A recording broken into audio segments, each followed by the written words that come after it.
खेसारी लाल यादव ने डायरेक्टर और प्रोड्यूसर्स जितने भी हैं भोजपुरी इंडस्ट्री के, उनके सामने रखी है एक शर्त कि आगे से वो काजल राघवानी के साथ फिल्में नहीं करेंगे। जी हाँ, आपने सही सुना, वो काजल राघवानी के साथ फिल्में नहीं करेंगे।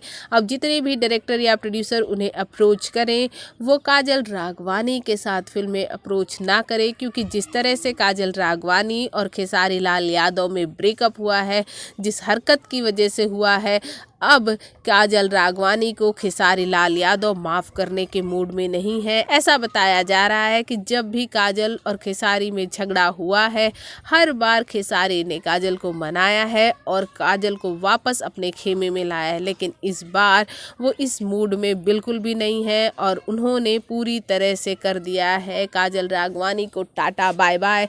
और आपको ये बता दें कि ये भी क्लियर कर दिया है कि जितनी फिल्में उन्होंने काजल राघवानी से झगड़े से पहले, अनबन से पहले साइन की थी और जो आधी बन चुकी हैं, वो प्रोड्यूसर और डायरेक्टर का लॉस नहीं करेंगे, वो कंप्लीट कर लेंगे, लेकिन उसके बाद उनके साथ कोई भी फिल्में साइन नहीं करेंगे। और आपको ये भी जानकारी दे दें कि जो भी डायरेक्टर और प्रोड्यूसर उन्हें साइन करना चाह रहा है काजल राघवानी के साथ, तो उसके सामने खेसारी की एक शर्त रख दे रहे हैं कि अगर वो उन्हें फिल्मों में लेना चाहते हैं तो बगैर काजल ले, अदरवाइज़ उनके रास्ते खुले हैं। अब भाई, भोजपुरी इंडस्ट्री का कौन सा ऐसा डायरेक्टर प्रोड्यूसर होगा जो खेसारी लाल जैसे सुपरस्टार के साथ काम न करना चाहता हो?